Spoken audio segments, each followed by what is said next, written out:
we've been coppicing this willow. There's some willow that we planted about 5 or 6 years ago.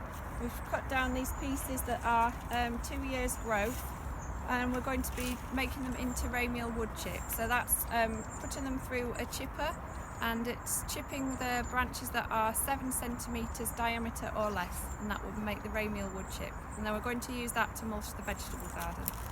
We're also going to be filling in some gaps here. When we planted the willow, we had quite a bit of deer damage, so there's a lot of gaps where some of the willow didn't make it. So we'll be cutting some new lengths like this. We get a metal bar and we hammer that into the ground. We make a deep hole, and then we push these willow rods into the ground, so there's plenty under the ground for them to root. And then we'll just leave them like that, and next year they will sprout new growth, which we can coppice in the future.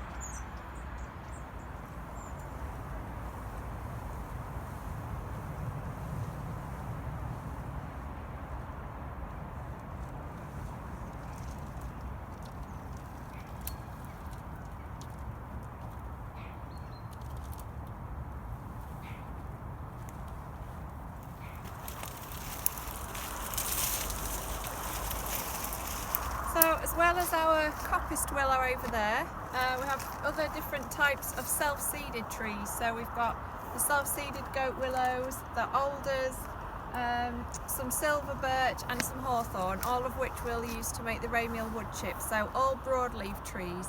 If you're making Ramial wood chip, it has to be broadleaf. When we coppice them, they will regrow. So over here we've got this alder, which we cut down last year. And as you can see, it's regrown, and alder's really great because it acts as a great windbreak, and also it fixes nitrogen, so it's a very useful tree. And then if we come over here,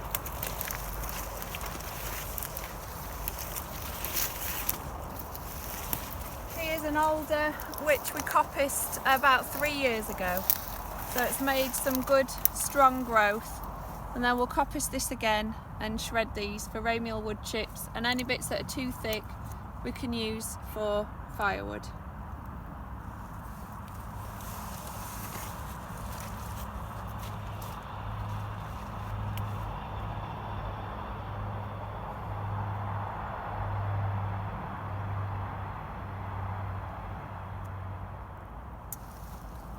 So to fill in the gaps, I've got 2 different pieces of wood.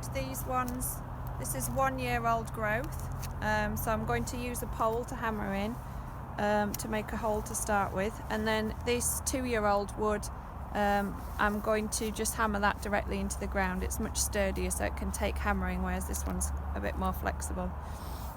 When we originally planted these willows, we planted them just as 12-inch cuttings straight into the ground. We mulched the ground with cardboard to stop the weed competition, but now that all the other willows are growing, we don't really want to have to bother with mulching out, so we're planting these longer, taller cuttings so that the growth will start above the height of the weeds, so they shouldn't get swamped out.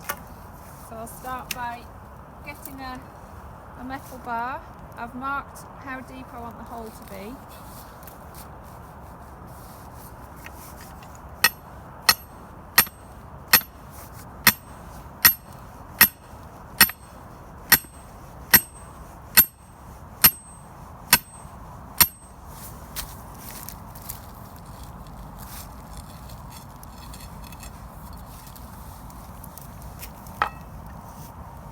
And then I can just push this rod straight in, and it's as simple as that, and then the growth will come from the top. For these thicker ones, put a point on the end to make it easier to hammer them in. Just put it in, push it in a little way to get started.